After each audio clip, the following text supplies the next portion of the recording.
Paz e bem, meus queridos amigos, bem-vindos ao nosso terceiro dia de estudos sobre o relato da paixão, a partir da ótica do evangelista Mateus, capítulos 26 e 27 deste evangelho, em que a igreja, no seu ano litúrgico, tem nos chamado a refletir. Compartilhe em sua página, chame os seus amigos para participarem conosco desse momento especial de formação. E nessa sexta-feira santa, sexta-feira que antecede a sexta-feira santa, hoje é geralmente dedicada a primeira sexta-feira ao coração de Jesus.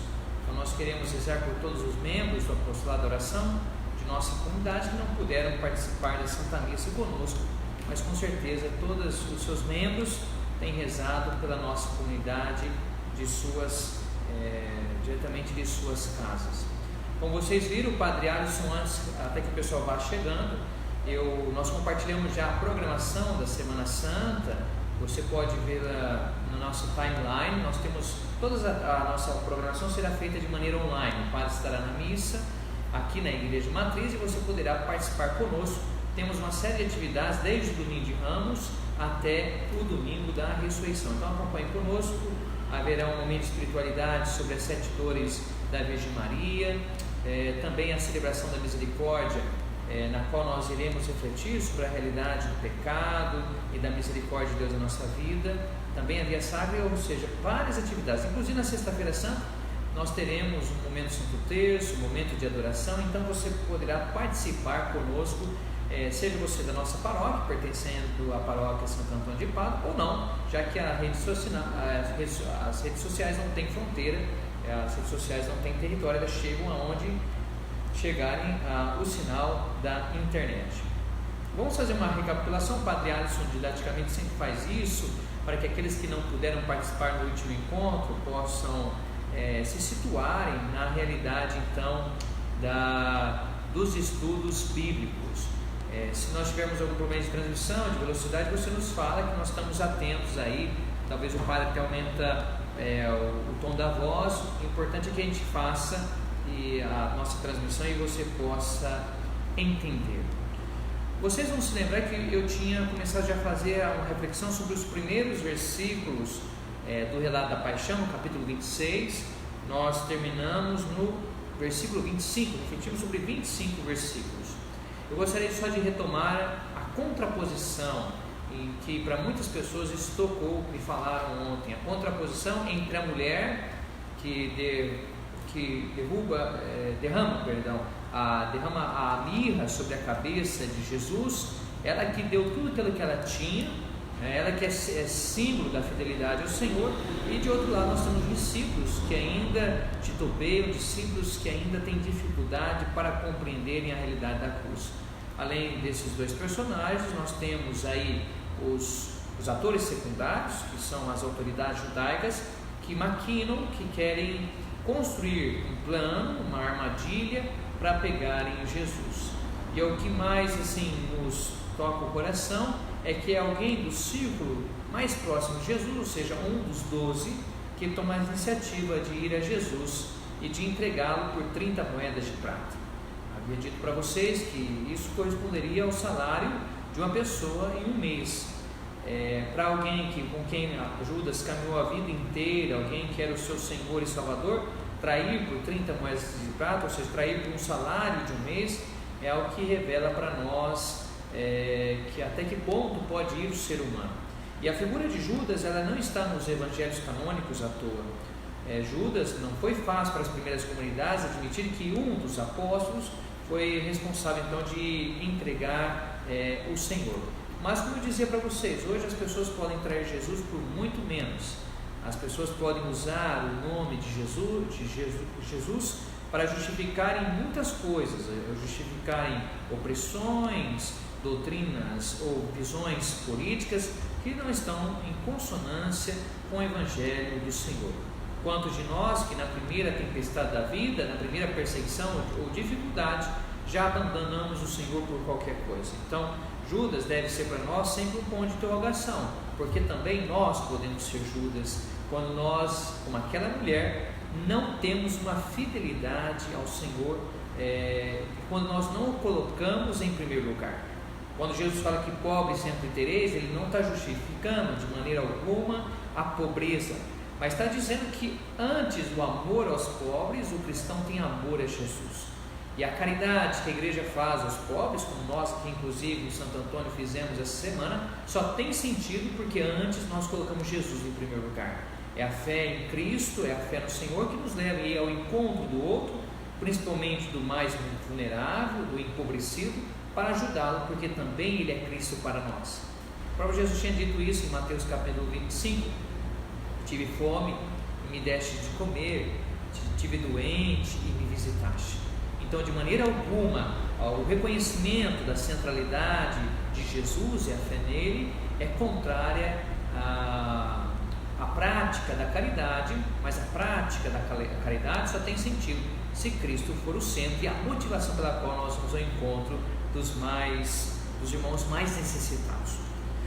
Vamos retomar então, e Jesus pede para fazer a ceia pascal. Eu falei para vocês que Mateus se importa muito com a relação dos discípulos com Jesus, e aqui nós temos um episódio em que eles, estando à mesa, Jesus com os 12, ele anuncia que um haveria de entregá-lo. Vocês vão se lembrar que eu falei sobre a importância do verbo entregar, no grego paradidomi, que é um verbo entregar, é um verbo cheio de conteúdo teológico. Ele repete várias vezes no início do relato da paixão, e que mostra que Jesus, no fundo, buscará viver o projeto do Pai. Aqui nós vemos que a maneira como os discípulos e como Judas se dirigem a Jesus já é diferente. Os discípulos falaram: acaso sou eu, Senhor? Enquanto Judas fala: acaso sou eu, Rabi? Uma simples palavra, Senhor e Rabi, já nos traz uma grande diferença, porque a interpretação bíblica ela está nos detalhes, e nós temos que olhar os detalhes. O Senhor, o título Senhor, é o título Kyrios no grego, e que parte do reconhecimento da comunidade cristã de que Jesus é o Messias exaltado, Jesus é o Messias esperado pelo povo de Israel. Rabi era o tratamento muito próximo a didáskalos no grego, mestre, era o tratamento que os inimigos de Jesus, os adversários de Jesus, aquelas pessoas que não criam nele, tinham um tratamento de polidez, polido em relação a Jesus, mas já denota que alguém que não reconhece o senhorio de Cristo. Judas, ao perguntar ao Senhor: acaso sou eu, Rabi? Mateus quer nos mostrar que ele já se coloca fora da comunhão da igreja, porque uma vez tendo no seu coração o desejo de trair Jesus, quem tem o desejo de trair o Senhor e o vende por 30 moedas de prata, evidentemente não reconhece o seu messianismo, a sua divindade, digamos assim. Bom, tendo isso, se você tiver alguma curiosidade sobre isso que eu falei, essa pequena introdução que eu fiz, basta você olhar no vídeo da última quarta-feira. É só você acessar, acompanhar a reflexão, e ali eu explico um pouco mais de maneira detalhada. Isso é só para a gente relembrar alguns aspectos que eu trabalhei, evidentemente, de uma maneira muito mais detalhada. Convido você então agora a pegar a sua Bíblia, Mateus capítulo 26, e nós, como na última vez, vamos ler pausadamente o trecho do Evangelho, a partir agora hoje do versículo 26, e o padre vai explicando na medida do possível cada um dos versículos. Então pegue a sua Bíblia, Mateus capítulo 26, versículo 26. Diz o seguinte: enquanto comiam, Jesus tomou um pão e, tendo-o abençoado, partiu e, distribuindo aos discípulos, disse: tomai e comei, isto é o meu corpo. Depois tomou um cálice e, dando graças, deu a eles, dizendo: bebei dele todos, pois isto é o meu sangue, o sangue da aliança, que é derramado por muitos para a remissão dos pecados. Eu vos digo: não beberei mais deste fruto da videira, até o dia em que convosco beberei o vinho novo no reino do meu Pai. Vamos refletir sobre esta passagem em que nós seremos, como católicos, chamados a celebrar na Quinta-feira Santa, dia da instituição da Eucaristia, e também tradicionalmente conhecida a missa do lava-pés, porque nessa ocasião o padre geralmente lava os pés de 12 pessoas, apresentando então os 12 apóstolos. O que nos chama a atenção é que o relato da instituição da Eucaristia ele é antecedido pelo anúncio da traição, pelo reconhecimento do traidor. Se vocês olharem o Evangelho de Lucas, não preciso buscar agora porque o nosso objetivo é o Evangelho de Mateus, Lucas capítulo 22, 14 e 23, vocês vão ver que Lucas preferiu inverter a ordem. Lucas colocou primeiro o relato da instituição da Eucaristia e depois o anúncio da traição. E isso para Lucas tinha um motivo diferente do de Mateus, porque Lucas queria mostrar que o serviço à mesa, o serviço da Eucaristia, ele implica dedicação, ele implica entrega, e os responsáveis por viabilizarem a celebração da Eucaristia devem se refletir que uma lógica de poder não tem sentido. Então, uma lógica de poder à luz do mistério da cruz de Cristo não tem sentido. Mas isso é Lucas, e quem sabe daqui a 2 anos a gente pode também analisar o relato da paixão no Evangelho de Lucas. Quando nós falamos do relato da instituição da Eucaristia, nós temos 2 tradições. Nós temos uma tradição que é a tradição de Paulo e Lucas, que são muito semelhantes, essa passagem bíblica.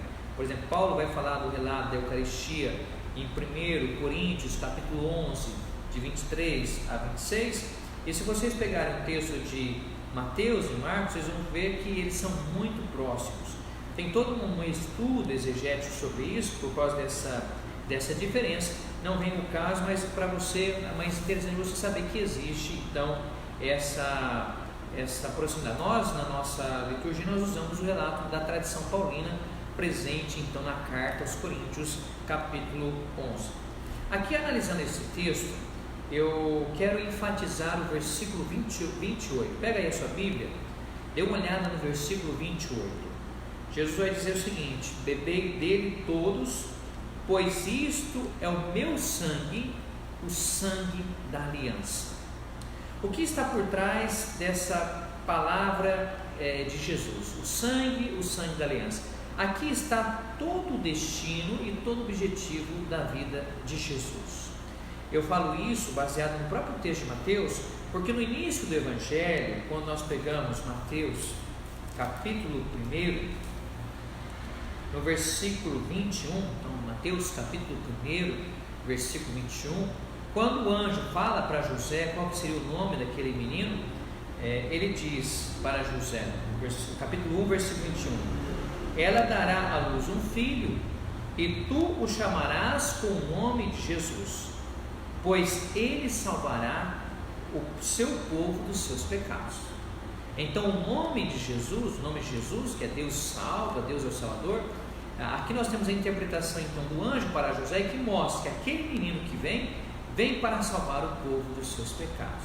E quando nós olhamos então para esse texto da última ceia, nós então percebemos, como leitores atentos, a ligação com o primeiro capítulo de Mateus, pois diz que é o sangue da aliança que é derramado por muitos para a remissão dos pecados. Veja então a ligação entre Mateus capítulo 1, versículo que nós vimos, versículo 21, e Mateus capítulo 26, versículo 28. Mas dentro dessa ótica também nós podemos ver alguns outros versículos em Mateus que nos mostram o objetivo, a missão de Jesus. Um pouco antes, em Mateus capítulo 20, versículo 28, um pouquinho antes da entrada inclusive de Jesus em Jerusalém, quando Jesus fala sobre a realidade do serviço, ele educa os discípulos que querem saber quem vai ficar um à direita ou à esquerda do reino. Jesus, lá em Mateus capítulo 20, versículo 28, diz o seguinte: desse modo o Filho do Homem não veio para ser servido, mas para servir e dar sua vida como resgate por muitos. Então veja bem, olha só a afirmação: mas para servir e dar a sua vida como resgate. O que é resgate? Para a remissão dos pecados, como um sinal de tirar a pessoa do pecado, devolvê-la para Deus, como resgate por muitos. Aqui na última ceia, essa missão de Jesus, então, olhando todo esse contexto de caminhada da fala do Senhor, ele fica muito claro. Agora eu lanço um desafio para você que é um leitor atento da Sagrada Escritura. Mateus, quando apresenta a figura de João Batista, de maneira alguma Mateus fala que o batismo de João Batista é para a remissão dos pecados. Nós temos isso no texto de Marcos. Eu vou mostrar para vocês que Marcos aqui, logo no início, apresenta a figura de João Batista. Marcos capítulo 1, versículo 4. Então, Marcos capítulo 1, versículo 4 diz o seguinte: João Batista esteve no deserto proclamando um batismo de arrependimento para a remissão dos pecados. Vou ler de novo. Isso é Marcos, hein? Marcos capítulo 1, versículo 4. João Batista esteve no deserto proclamando um batismo de arrependimento para a remissão dos pecados. Marcos apresenta essa visual. Mateus, que conheceu o Evangelho de Marcos, quando vai falar de João Batista, não fala que João Batista batizava para a remissão dos pecados. Simplesmente vai falar que João Batista ele batizava. Quer ver? Eu mostro para você lá em Mateus capítulo 3, porque assim, Bíblia é o seguinte, gente, como eu falei para vocês, nem todas as interpretações são justas. Você pode sim, um texto dar-nos 2 ou 3 interpretações, mas não todas, porque é o texto bíblico nas suas línguas originais, a confrontação do texto, das técnicas de interpretação literária, que nos permite então chegar a uma interpretação mais justa do texto. Olha só, João capítulo 3, versículo 1, Mateus capítulo 3, versículo 1. Naqueles dias apareceu João Batista pregando no deserto da Judéia e dizendo: arrependei-vos, porque o reino dos céus está próximo. Se diz o conteúdo da pregação de João Batista, arrependei-vos, mas o narrador mesmo não fala que era um batismo para a remissão dos pecados. Olha, o detalhe é mínimo, mas isso nos dá já um entendimento que Mateus, ele quer desse jeito reservar a remissão dos pecados a Jesus, ao Messias. Então, Mateus escreveu para a sua comunidade, ele quer mostrar exatamente isso, que o mistério da morte, da ressurreição do Senhor, essa unicidade desse mistério, que é o mistério central da nossa fé, a esse mistério, a esse mistério está associado à remissão dos pecados, o perdão dos pecados do povo, entendendo o povo em primeiro lugar é o povo de Deus, que é Israel, mas também dos gentios, de toda a humanidade. Lá em Marcos, quando Marcos fala, por exemplo, do sangue da aliança, ele nos mostra, ele nos joga para o texto de Êxodo 24:8. Eu vou só dar uma olhada, você não precisa procurar não, porque às vezes você tem dificuldade de ficar folheando a Bíblia com facilidade, o padre lê para você o versículo, depois você pode pegar.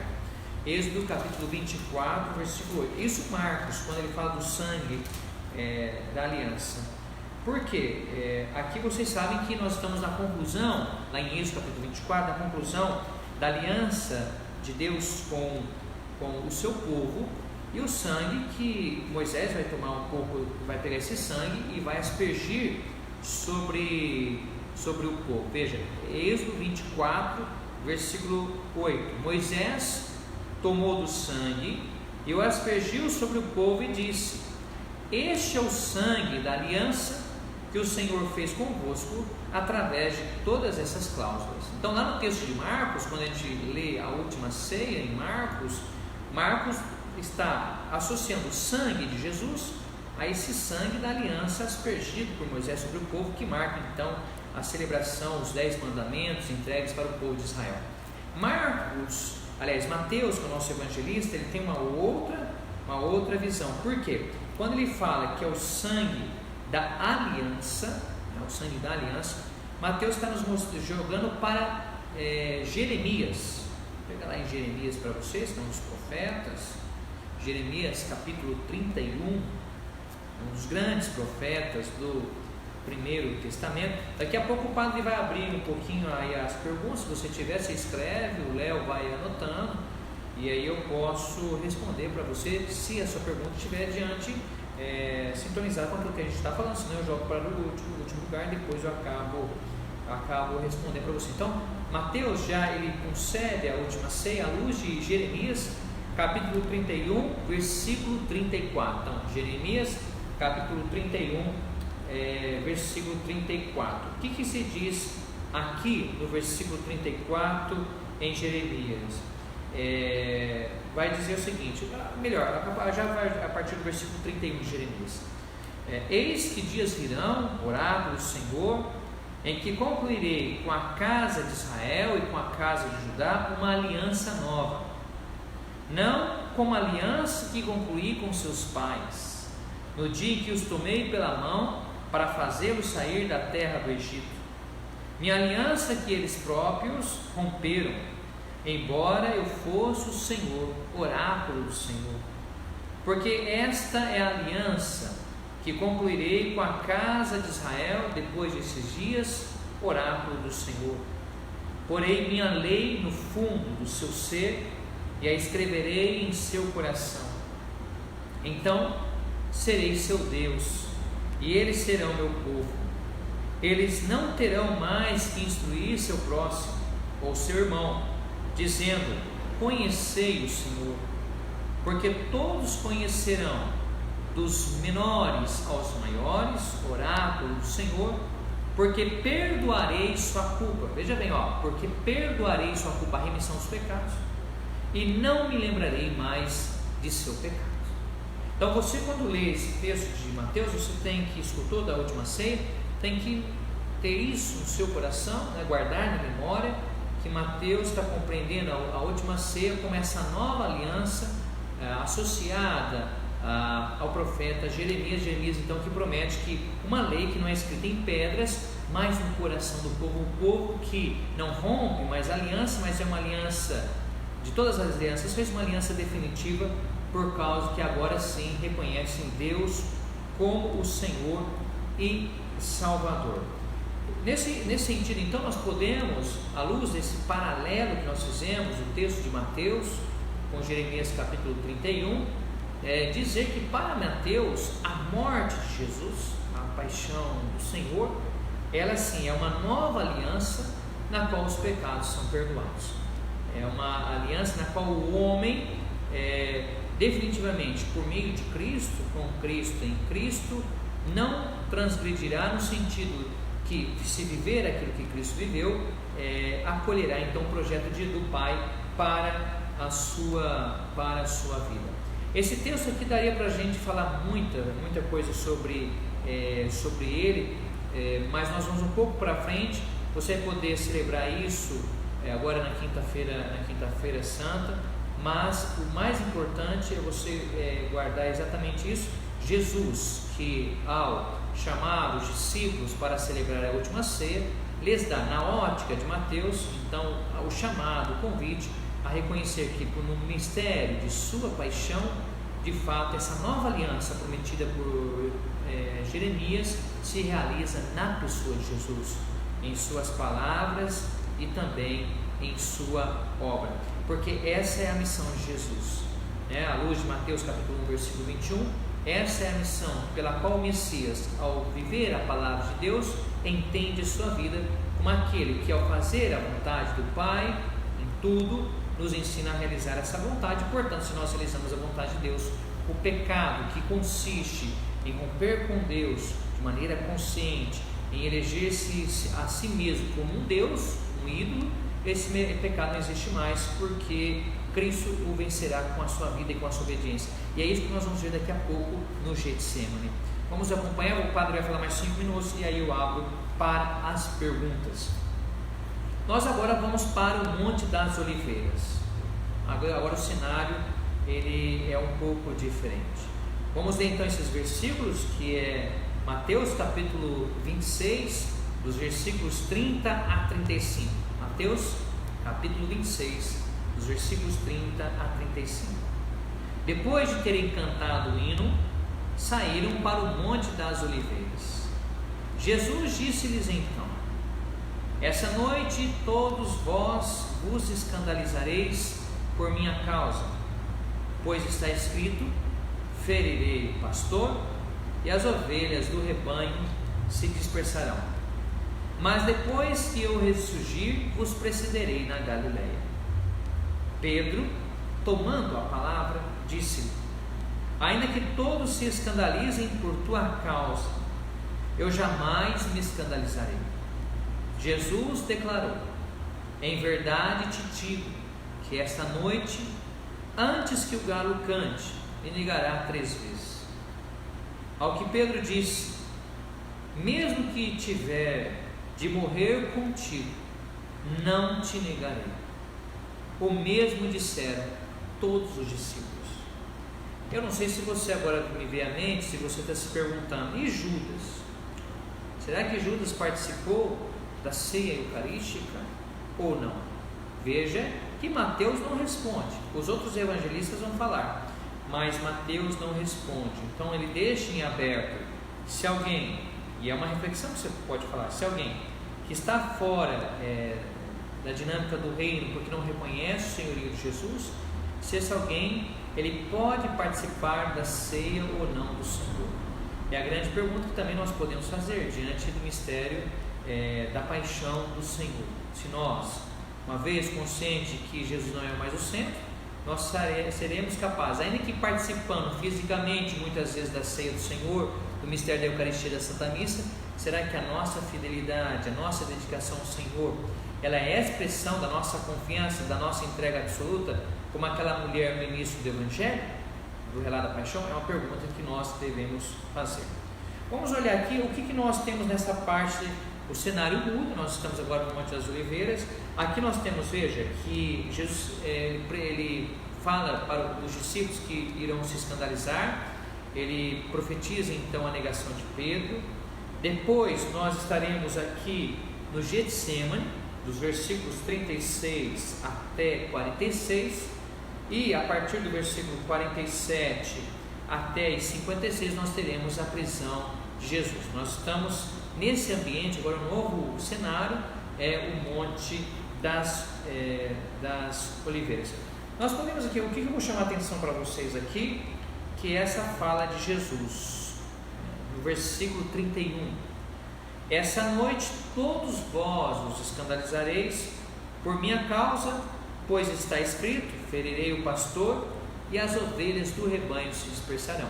Esse texto aqui, Mateus segue praticamente o texto de Marcos. Aquilo que Jesus cita está presente em Zacarias capítulo 13, versículo 7.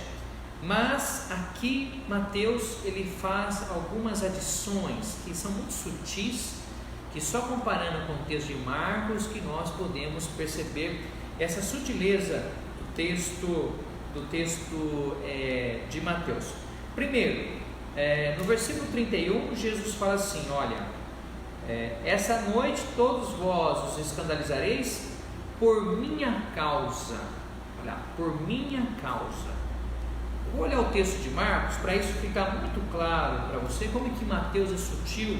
É que eu falei, são semelhantes, mas os evangelhos não são iguais. Vou pegar o texto de Marcos aqui, que nos contém essa passagem bíblica. Olha só, olha como o texto de Marcos é diferente. Não tem essa por minha causa, o texto de Marcos.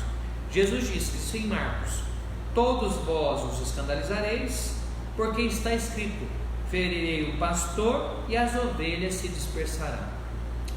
Se você tem um ouvido bem atento, você é um leitor bem atento, você já percebeu qual que é a diferença aqui de Marcos. Além do por minha causa, Jesus em Marcos não tem isso.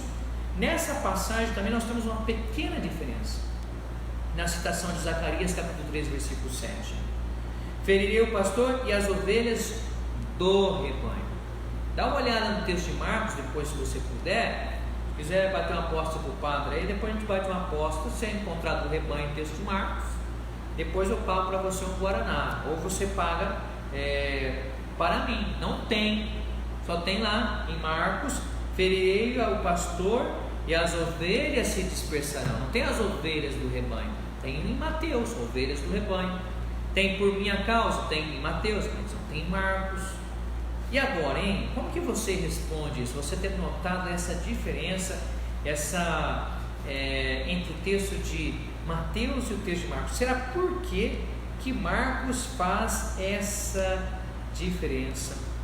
Aqui assim, olha, basicamente, porque Mateus quer destacar a primeiro lugar do rebanho, a pertença à comunidade eclesial, a comunidade dos discípulos. Em Mateus é muito presente isso. Então não é qualquer ovelha, é a ovelha do rebanho de Cristo.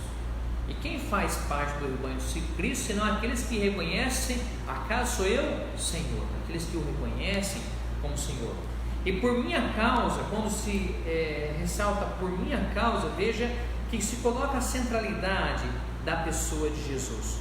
O padre daqui a pouco vai mostrar para você onde esse por minha causa aparece no Evangelho de Mateus. E aí você vai ver que aquilo que Mateus faz não é aleatório, tem uma intencionalidade por trás para nos convencer.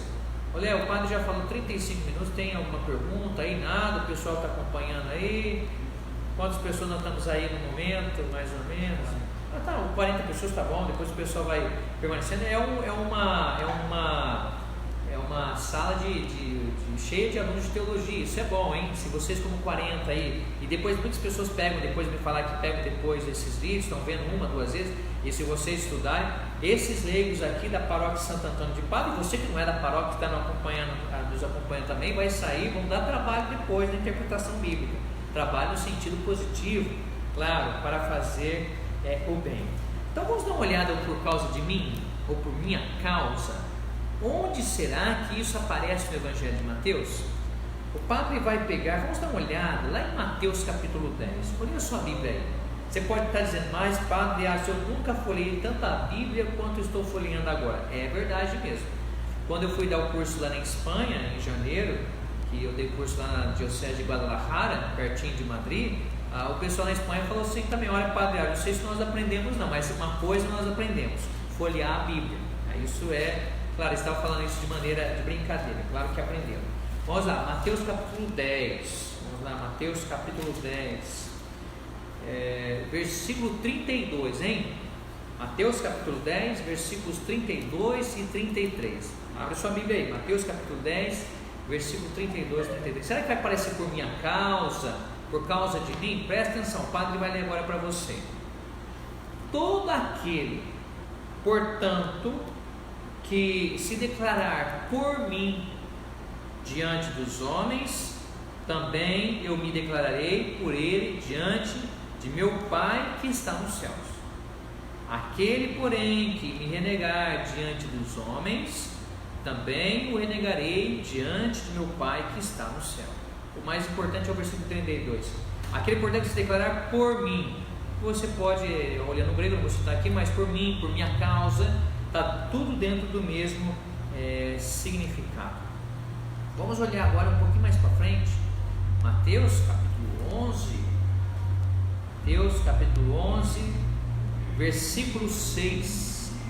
Mateus capítulo 11, versículo 6. Essa aqui é a resposta de Jesus para João Batista. Jesus estava no Sinai, João Batista está indeciso se Jesus é o Messias ou não, e Jesus mesmo fala isso em Mateus capítulo 11, versículo 6. O padre vai ler para vocês.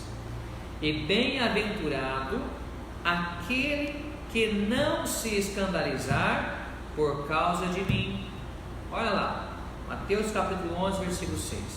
E bem-aventurado aquele que não se escandalizar por causa de mim.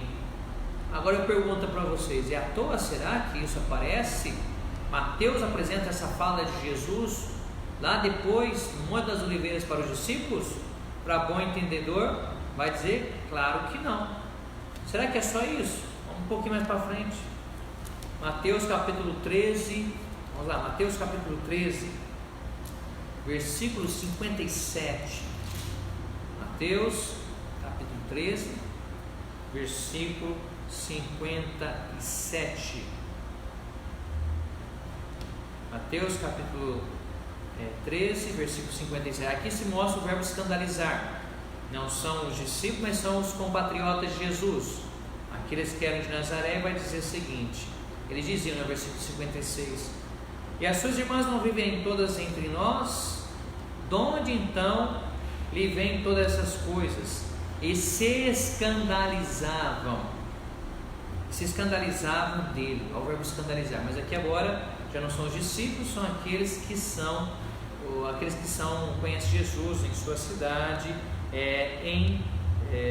na cidade em Nazaré. Jesus mesmo já tinha falado algumas coisas para os discípulos. Se vocês olharem no capítulo 13, no versículo 21, Jesus já tinha falado sobre o período da perseguição. E aqui o Jesus está falando: olha, vocês vão se escandalizar, né? Mas ai daquele que não se escandaliza, que bom aquele que não se escandaliza por causa de mim. Em Mateus capítulo 13, no versículo 21, Jesus já tinha alertado os discípulos. Nós como leitores já estamos alertas quanto a isso, sobre a dimensão da tribulação, da perseguição, da realidade da cruz. Jesus diz assim, em Mateus capítulo 13, versículo 21: mas não tem raiz em si mesmo, de momento. Quando surge uma tribulação ou uma perseguição por causa da palavra, logo sucumbe. Por causa da palavra, por causa de Jesus, são realidades, dizemos assim, sinonímicas, são próximas, né, que se referem à mesma pessoa. Vamos voltar lá então, em Mateus capítulo 26, a partir do versículo 30, que a gente tem analisado exatamente isso. E por que a gente olha aqui para os discípulos? Porque os discípulos, eles têm no Evangelho de Mateus uma relação especial com Jesus. Eles foram chamados pelo Senhor, eles caminham, eles estão aprendendo com Jesus, nós como discípulos, mas Jesus exige desses discípulos um amor maior do que eles têm pela própria família, reconhecendo Jesus na sua centralidade. Mas Jesus sabe que eles têm um perigo, o perigo de uma ideia equivocada do messianismo, né? De um messianismo sem cruz, um messianismo em que é um messianismo do poder, um messianismo que não vive a realidade da liberdade do amor. Os discípulos não estão totalmente preparados, no sentido de às vezes nem nós estamos, porque também nós não estamos preparados para lidar com a liberdade do amor, muitas vezes. Jesus, aqui a gente pode se perguntar, como Jesus olha para esses discípulos, olha, ele fala: essa noite todos vós vos escandalizareis. Escandalizará de quê? De que coisa? Jesus já tinha falado antes do Evangelho, na caminhada, aquele que não escandalizar de mim, é bem-aventurado aquele que não se escandalizar de mim. E o que é o escândalo? João Batista, lá em Mateus capítulo 11, ele tinha dificuldade em entender o messianismo de Jesus, esse tipo de messianismo. Então esse escândalo está relacionado ao tipo de messianismo que agora, para nós, vai ficar evidente daqui a pouco, quando Jesus for preso pelas autoridades judaicas, por meio de um complô dele. Então nós podemos dizer que o perigo dos discípulos é não querer aceitar o messianismo que se realiza na mansidão, na ternura e na realidade do sofrimento. E Jesus fala que muitos sucumbirão. Você não precisa olhar, mas eu só olho aqui para você rapidinho, em Mateus capítulo 24, quando Jesus fala sobre as últimas realidades, capítulo 24, versículo 10, quer ver? Olha só que fala, vai dizer assim: nesse tempo vos entregarão a tribulação e vos matarão, e sereis odiados de todos os povos por causa do meu nome, por causa de mim, por causa do meu nome, por causa da palavra. Veja que esse é um motivo constante no Evangelho. E então muitos sucumbirão, muitos cairão. Jesus então está alertando os discípulos que eles cairão se eles não se mantiverem fiéis à realidade messiânica que Jesus veio viver, que era para a remissão dos pecados. Então, os discípulos, nós podemos concluir que eles se escandalizarão nessa noite, se escandalizarão então nessa passagem da quinta-feira santa para a sexta-feira santa, porque eles não compreendem, ou melhor, eles resistem interiormente a aceitarem que o Messias deveria sofrer. Esse escândalo é o escândalo que eu falei para vocês no primeiro encontro, que é o escândalo da cruz, gerado no mundo greco-romano, gerado também no mundo judaico. Como aceitar o Messias sofredor. Então Mateus está falando para uma comunidade que evangeliza, para uma comunidade inserida no seu tempo, em que esse escândalo da cruz é muito evidente. E nós, como diz, nós não nos envergonhamos da cruz de Cristo, como diz Paulo. Nós não nos envergonhamos porque a cruz para nós é sinal de salvação, é sinal de entrega, do amor que vai até as últimas consequências, na fidelidade e na coerência à vontade do Pai.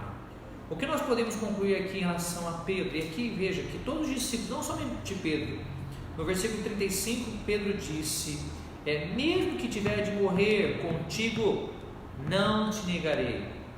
O mesmo disseram todos os discípulos. Mesmo disseram todos os discípulos. Eu fiz a minha dissertação de mestrado em Roma sobre o personagem Pedro no relato lucano. Eu trabalhei isso. Daria muita coisa para a gente falar aqui sobre Pedro. Pode ser uma outra oportunidade, um curso que eu darei futuramente para a cidade, ou aqui na paróquia, você será convidado a vir. E aí eu vou apresentar de maneira detalhada. Eu já pude apresentar isso na abertura do ano letivo para os seminaristas este ano, com a presença inclusive de alguns bispos, para falar sobre a pessoa de Pedro. Mas aqui nos mostra Pedro, que é aquele que tinha confessado que Jesus é o Filho de Deus vivo, e Jesus tinha dito lá em Mateus: tu és Pedro, sobre esta pedra edificarei a minha igreja. A fé de Pedro, que Pedro deve guardar, Pedro também vai se escandalizar do Senhor. Então veja, que em vez de Pedro negar a si mesmo os demais discípulos, eles negarão Jesus. Jesus tinha dito isso em Mateus capítulo 16, no versículo 24, dizendo assim: olha, então disse Jesus a seus discípulos: se alguém quer vir após mim, negue-se a si mesmo, tome a sua cruz e siga-me. Pois aquele que quiser salvar a sua vida, a perderá. Mas o que perder a sua vida por causa de mim, olha lá, seria interessante falar várias vezes onde aparece isso, a encontrará. Então, aí você compreende essa realidade do escândalo. Mas aqui nesse texto nós já temos algo interessante, porque do ponto de vista narrativo, já antecipa uma realidade que ele já vinha anunciando Jesus, que o Filho do Homem haveria de ser crucificado, rejeitado, morto, e no terceiro dia ele ressuscitaria. Porque Mateus, seguindo o texto de Marcos, diz: ferirei o pastor e as ovelhas do rebanho se dispersarão, mas depois que eu ressurgir, vos precederei na Galileia. Você tem que guardar isso. Depois que eu ressurgir, vos precederei na Galileia, porque isso vai aparecer depois no capítulo 28 de Mateus, que nós não iremos abordar, porque seria um relato da ressurreição. O padre Aras tem um projeto de trabalhar o relato da ressurreição, já tinha para a comunidade, nós estamos fazendo essa formação a cada 2 meses. Vamos ver como que vai andar a pandemia. Qualquer coisa eu faço essa formação online via Facebook para todos os nossos fiéis da nossa paróquia. Vamos agora então para o Getsemane. Então agora a gente vai para o Getsemane. Vamos ler então, pega o versículo 36, nós vamos ler do versículo 36 ao versículo 46, hein? São 10 versículos. O padre vai ler devagar. É interessante quando você lê a Bíblia, você lê 1, 2 vezes, prestando atenção nos detalhes, todos os detalhes, onde Jesus está, quem são os personagens, o que ele diz. Então vamos acompanhar, você pode acompanhar na sua Bíblia, Mateus capítulo 26, a partir do versículo 36. Então Jesus foi com eles a um lugar chamado Getsemane e disse aos discípulos: sentai-vos aí enquanto eu vou até ali para orar. Levando Pedro e os 2 filhos de Zebedeu, começou a entristecer-se e a angustiar-se. Disse-lhes então: minha alma está triste até a morte. Permanecei aqui e vigiai comigo. E indo um pouco adiante, prostrou-se com o rosto em terra e orou: meu Pai, se é possível, que passe de mim este cálice, contudo, não seja como eu quero, mas como tu queres. E ao voltar para junto dos discípulos, encontrou-os adormecendo. E diz a Pedro: como assim? Não fostes capazes de vigiar comigo por 1 hora? vigiai e orai, para que não entreis em tentação, pois o espírito está pronto, mas a carne é fraca. Afastando-se de novo pela segunda vez, orou: meu Pai, se não é possível, que esta taça passe sem que eu a beba, seja feita a tua vontade. E ao voltar de novo, encontrou-os dormindo, pois seus olhos estavam pesados de sono. Deixando-os, afastou-se e orou pela terceira vez, dizendo de novo as mesmas palavras.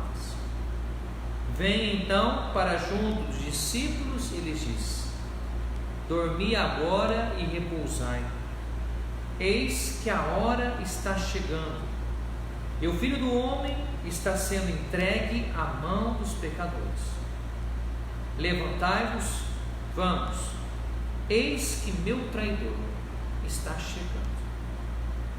É um texto muito denso que exige de nós muita atenção, esse momento de Jesus no Getsemane. Nós poderíamos nos perguntar o que passa na cabeça de Jesus nesse momento.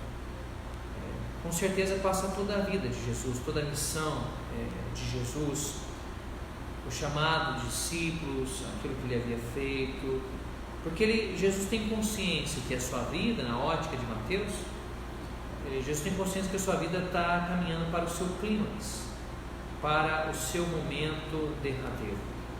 E quando nós temos consciência disso, vamos pensar do ponto de vista humano, o que passa no coração de um ser humano. Jesus é verdadeiramente homem, e Jesus vai viver essa realidade. Se nós compararmos o texto de Mateus com o texto de Marcos, nós vamos ver que Mateus segue basicamente o texto de Marcos, mas nós temos novamente pequenas diferenças que, do ponto de vista teológico, da compreensão do texto, são interessantes, né? Nos dá uma visão mais aprofundada do texto. Mateus, por exemplo, tem maior interesse nas três ocasiões em que Jesus ele reza ao Pai. Por que a gente pode dizer isso? Porque Marcos, por exemplo, ele menciona 3 vezes o retorno de Jesus até os discípulos e somente 2 vezes a ida de Jesus até a oração. Mateus já apresenta 3 idas, quer ver? Se você olhar Mateus, versículo 39, vai dizer, e indo um pouco adiante, prostrou-se com o rosto em terra e orou, versículo 39. No versículo 42, vai dizer, afastou-se de novo pela segunda vez. E depois, no versículo 44, dirá, deixando, afastou-se e orou pela terceira vez. Essa organização do texto ela é própria de Mateus, nós não temos em Marcos. Então, com isso nós podemos dizer que Mateus ele nos faz aqui um valor da oração para a comunidade dos discípulos. E ele enfatiza também o papel dos discípulos aqui. Por quê? Porque, olha só, a palavra aqui é bem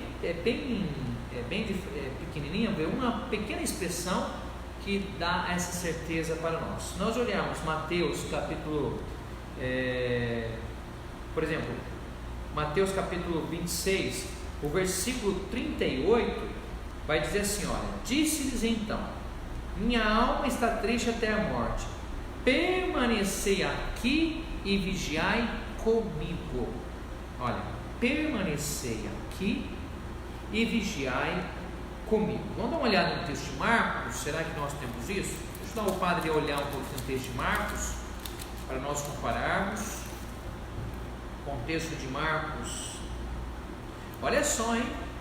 Dá uma olhada, se você puder depois, anote aí no seu caderninho, Marcos capítulo 14, versículo 34, presta atenção, o padre vai ler aquilo que é o texto de Marcos.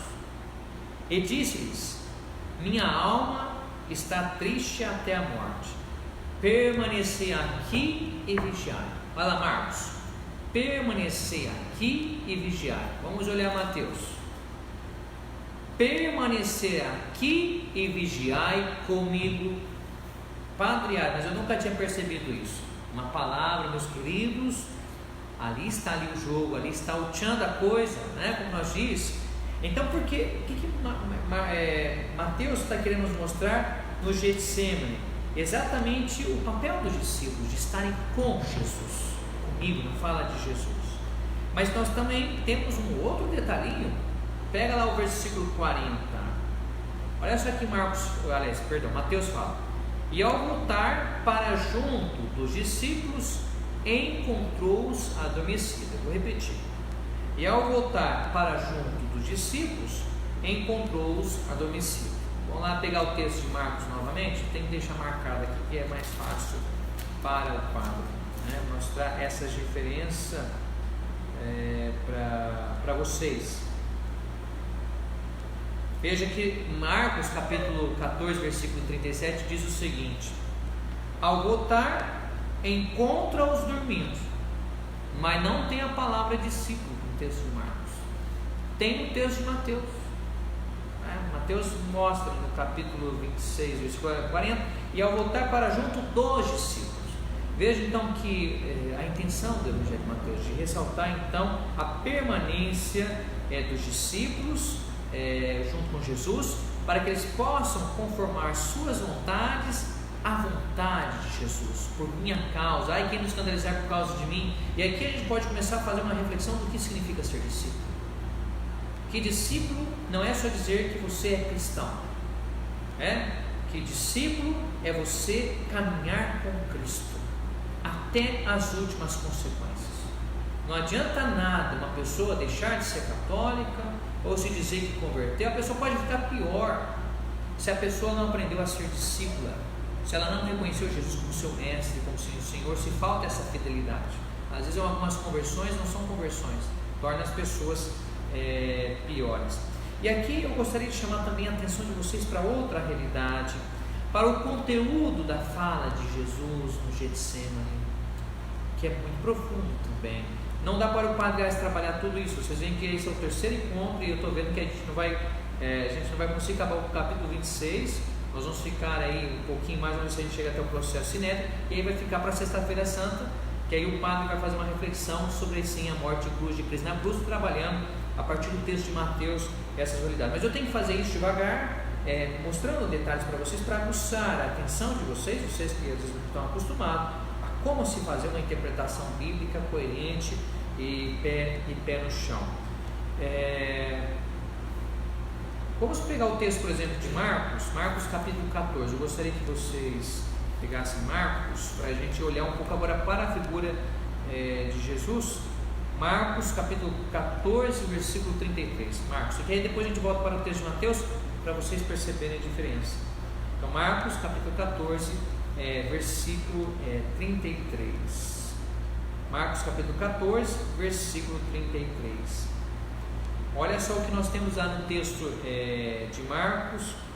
Temos assim no versículo 33: e levando consigo Pedro, Tiago e João, começou a apavorar-se e a angustiar-se.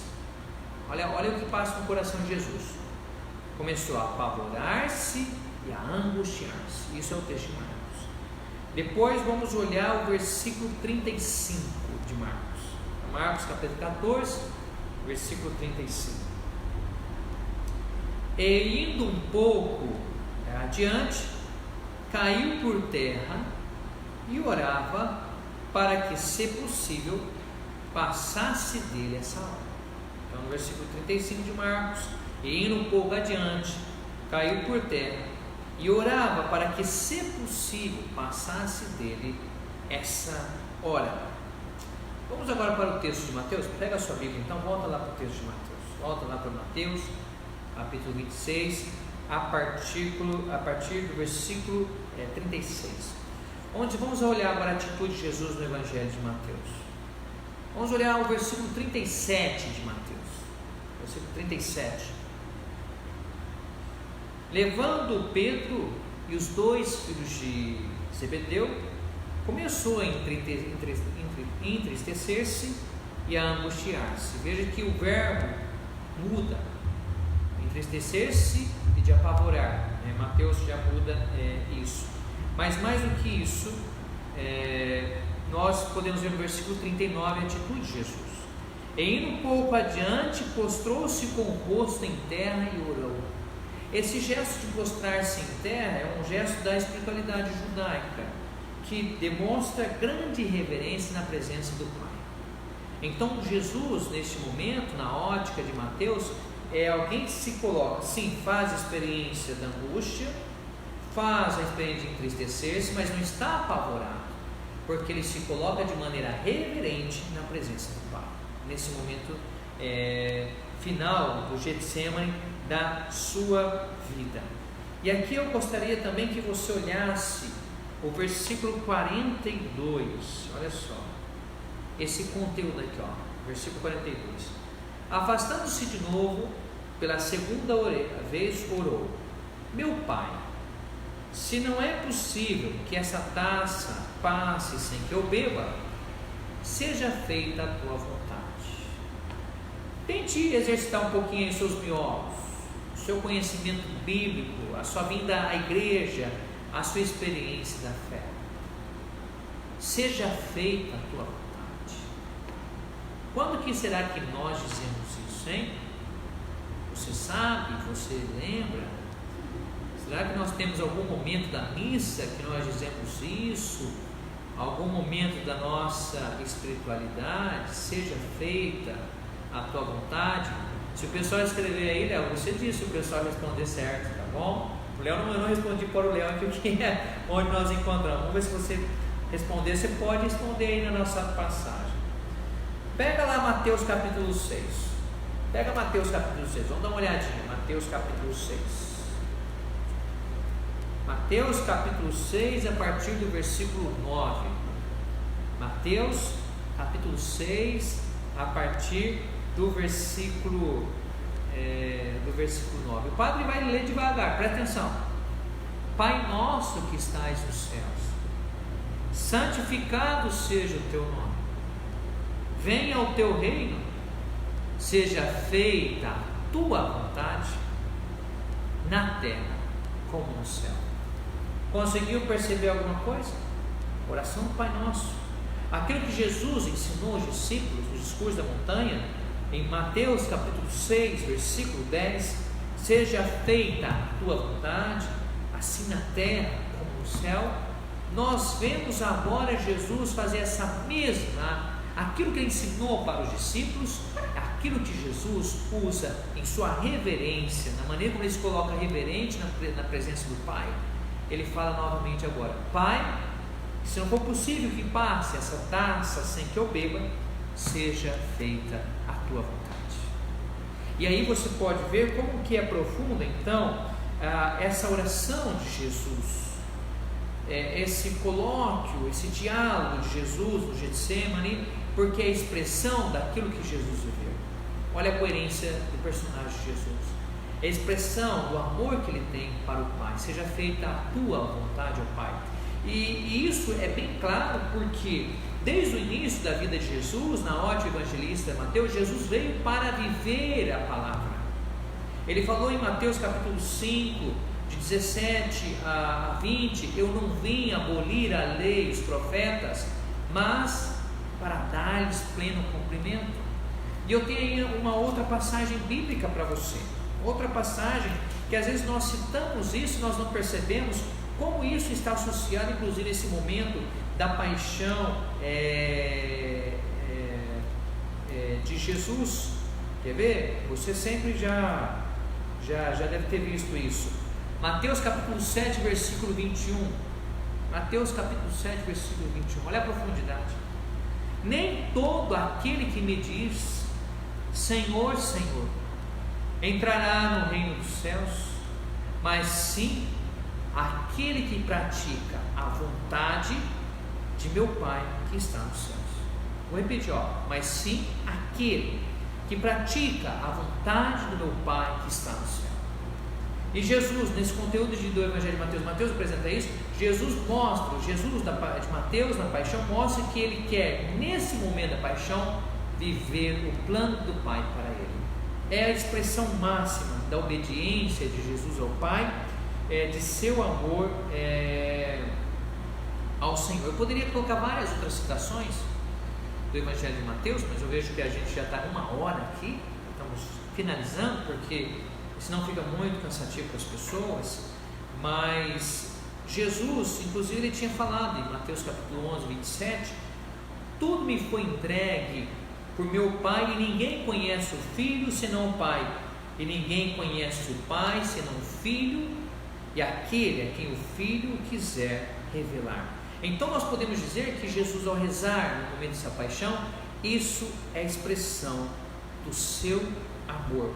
Aquilo que ele havia ensinado é aquilo que ele vive, é a coerência de Jesus. Inclusive nesse último momento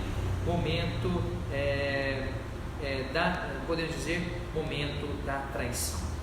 Nós temos alguma pergunta aí, Léo? Hoje o pessoal está tudo calado, tudo quietinho, na santa paz e tudo mais. Então o padre vai fazer o seguinte: o padre vai terminar com a prisão de Jesus, ok? Que é isso aqui que você vai escutar até na quinta-feira santa, né? Jesus que a prisão, e aí o padre, então vamos ler mais alguns versículos, aí o padre vai encerrar, porque depois isso vai ficar um gosto de quero mais para sexta-feira santa, para você acompanhar comigo. Então pega a sua Bíblia no capítulo 26, versículo 47, capítulo 26, versículo 47 até o versículo 56, aí eu vou ler e aí nós vamos encerrar aqui. Enquanto ainda falava, eis que veio Judas, um dos 12, acompanhado de grande multidão, com espadas e paus, da parte dos chefes, dos sacerdotes e dos anciãos do povo. Seu traidor dera-lhes um sinal, dizendo: é aquele que eu beijar, prendei-o. E logo, aproximando-se de Jesus, disse: salve, Rabi, e o beijou. Jesus respondeu-lhe: amigo, para que estás aqui? Então, avançando, deitaram a mão em Jesus e o prenderam. E eis que um dos que estavam com Jesus, estendendo a mão, desembainhou a espada e, ferindo o servo do sumo sacerdote, decepou-lhe a orelha.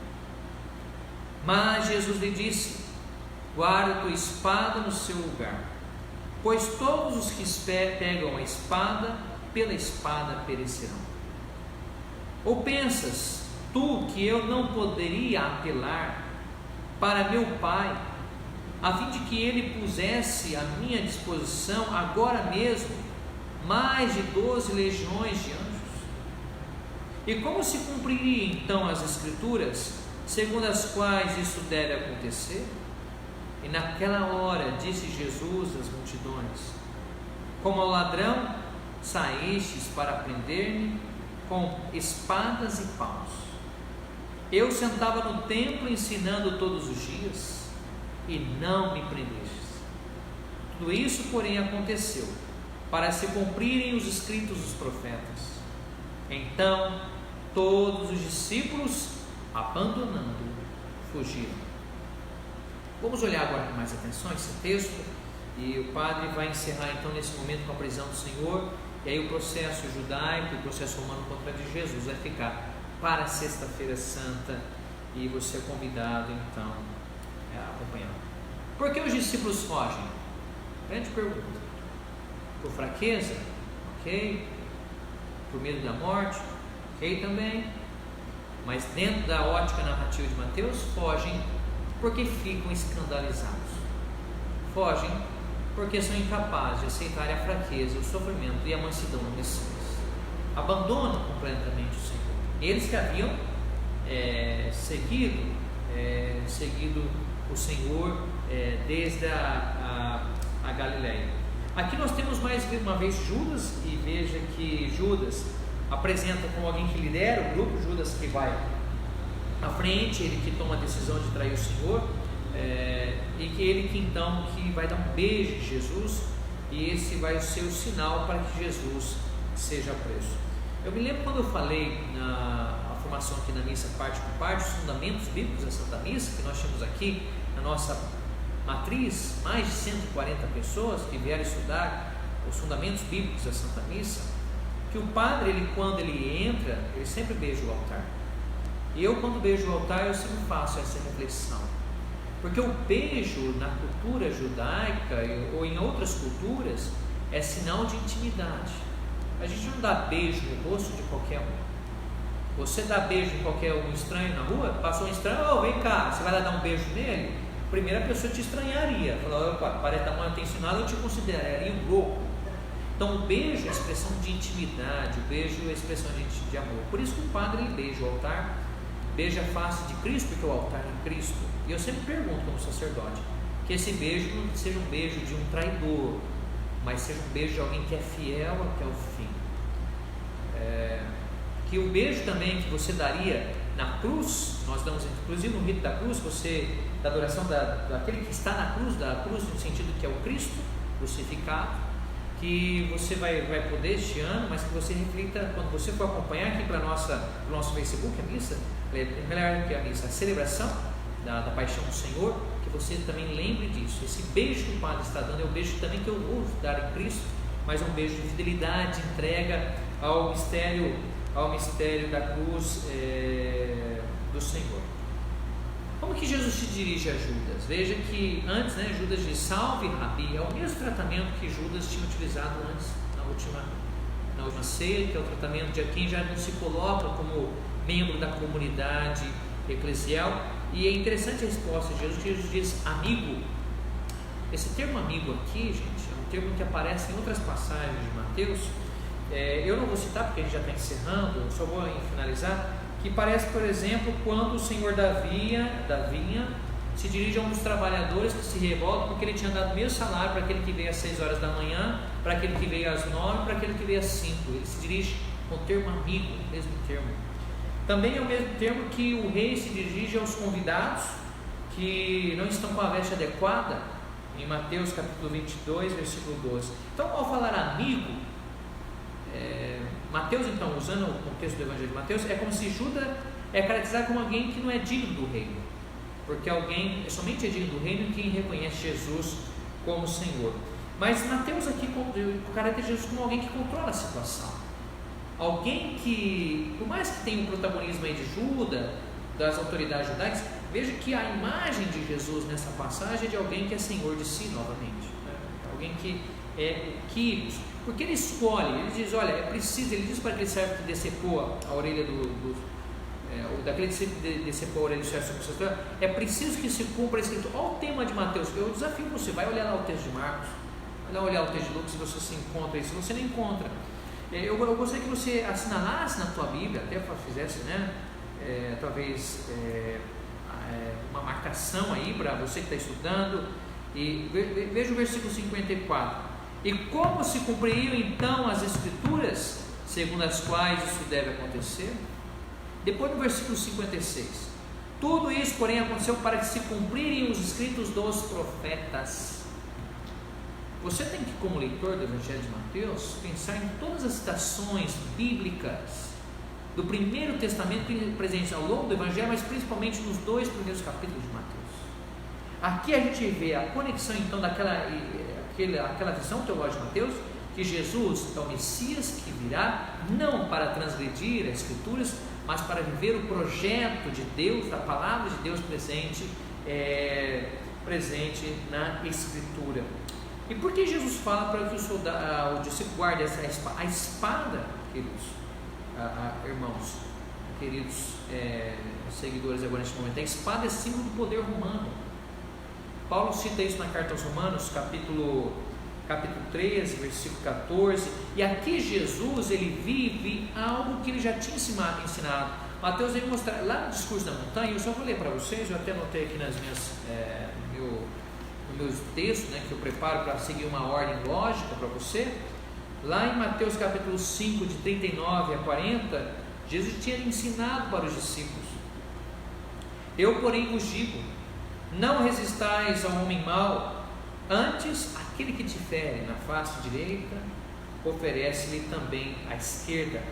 E por que Jesus não precisa ser defendido pelos discípulos? Porque o Pai o pode, como Jesus disse. E olha que interessante, e eu vou retomar isso, Jesus não pediu uma assistência angélica no momento de sua tentação por Satanás. Em Mateus capítulo 4, versículos 6 a 7, não seria diferente agora na paixão. Por que Jesus haveria de pedir? É isso que está por trás do texto. uma assistência evangélica, se no momento ele foi tentado por Satanás logo do Evangelho, ele não pediu. Por quê? Porque Jesus, ele tem consciência de que a sua missão ia até as últimas consequências. E aí Jesus vai dizer, né, quando ele fala que para cumprir aquilo que está nos profetas, porque Mateus compreende desde o início do seu Evangelho Jesus como o ápice da história da salvação, o ápice daquilo que os profetas anunciaram como expectativa do povo, e que a morte e a ressurreição do Senhor é o cumprimento dessa expectativa, como nós vamos ver na Sexta-feira Santa, quando eu apresentar para vocês o momento da morte de Jesus, algumas características presentes nessas atitudes. Então, a atitude dos discípulos então não pode ser compreendida, o abandono dos discípulos, a gente vai encerrar agora, somente com uma fraqueza humana. Eu escando sim da falta de não compreender o Messias, a dimensão da maneira como Jesus compreendia o messianismo, mas também faz parte do próprio plano do Pai, no sentido de que Jesus mesmo falou na sua palavra que eles abandonariam, mas depois na Galileia eles os encontrariam.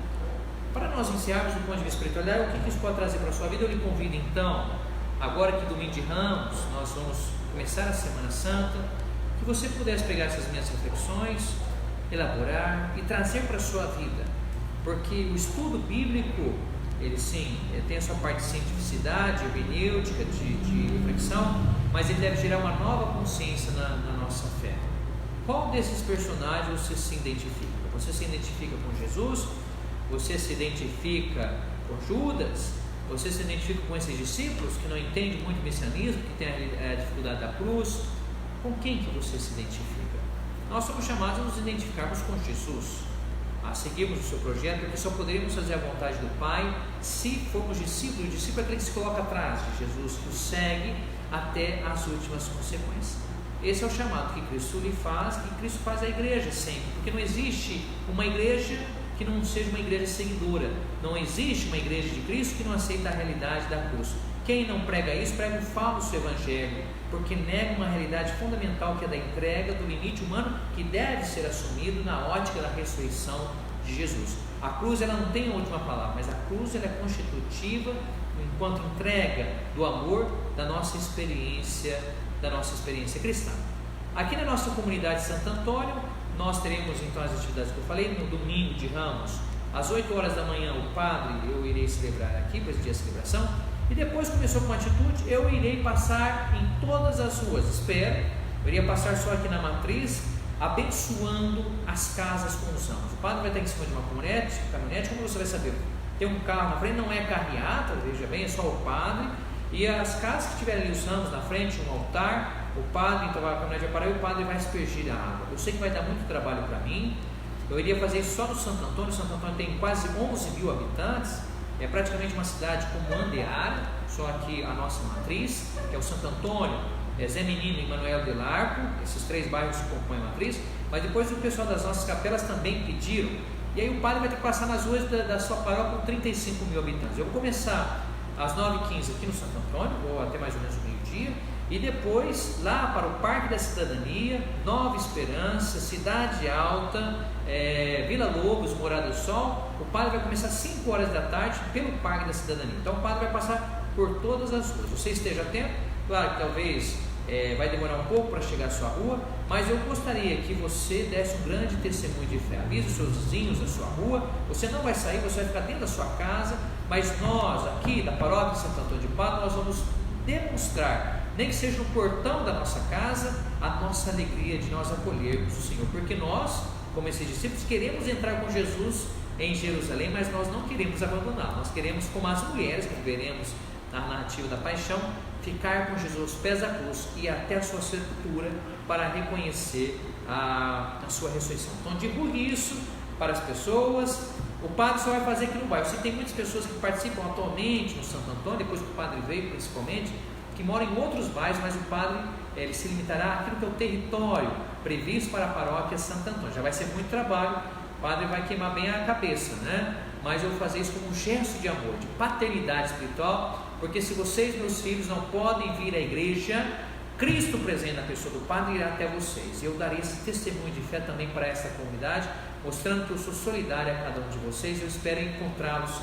e depois nós vamos colocar essas fotos de grande testemunho que a paróquia Santo Antônio de Pádua dará para todas as pessoas neste momento. Então fique com Deus, reveja o conteúdo, e você é o nosso convidado.